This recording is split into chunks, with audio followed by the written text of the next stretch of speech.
Yung mga ka-owner, nandito po tayo ngayon sa aming dating pwesto dito po sa Kalumpang.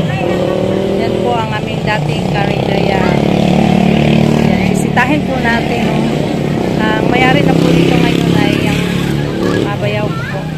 Pinasyon ko po sa ka-owner nung malapit lang sa ospital. Ayan o. Yan. Maraming customer dito mga ka-owner. Kaso lang ay hindi ko na masyadong na-manage. Kaya pina-assume ko po. Ayan. Mahirap po kasi mga ka-owner no, kapag marami po tayong pwesto, hindi po natin matutukan ang ating mga pwesto. No? So, doon na po ako nag-focus sa main ko na pwesto doon po sa highway. Kaya pina-assume ko na lang po ito sa aking bayaw. Kasi po, hindi ko na talaga kaya i-manage, no? Maganda naman talagang pwesto dito. Kaso lang, mas maganda po doon sa highway kasi marami pong mga tao at marami po akong mga suki doon. Dito sa likod na naman mga ka-owner ay mga kabahayan po. Ayan. Maraming residence dito. At saka doon po, oh. Doon, yan. Maraming mga residential po. Kaya marami masyadong mga tao.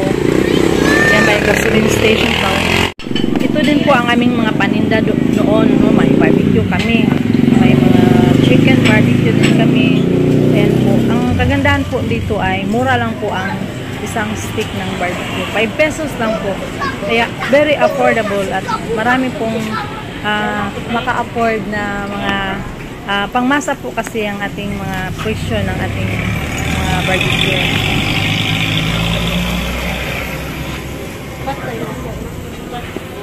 Ito bi para mo tan-aw ni sa kong video bi. Ano? I-subscribe ko. Ako YouTube channel. Si pangalan te? Erlinda Sans. Ha? Sige. Lalo lang taka unfriend. Accept na lang. Dili sa YouTube man. Pwede raman ukuan. Dili ka friend. Gwapo ang friend. Ayan guys.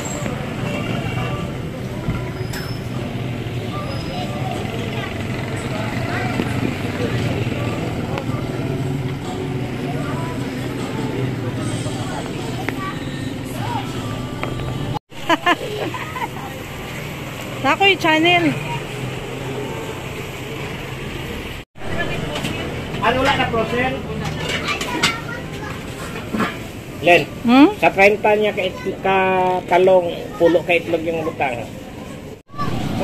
Pulo ka itlog sa 30 ka butang. Gamay lang harina. Gamay lang harina. Harina, mga 1/4. Gamay lang ang harina.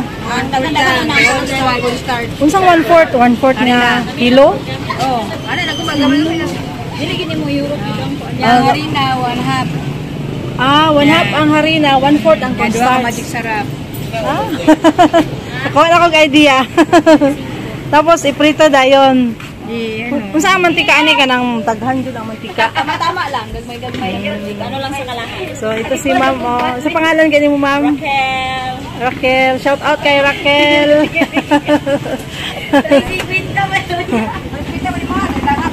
So yan lang po mga ka-owner no. Maraming salamat po sa panonood. Thank you for watching. See you on my next vlog.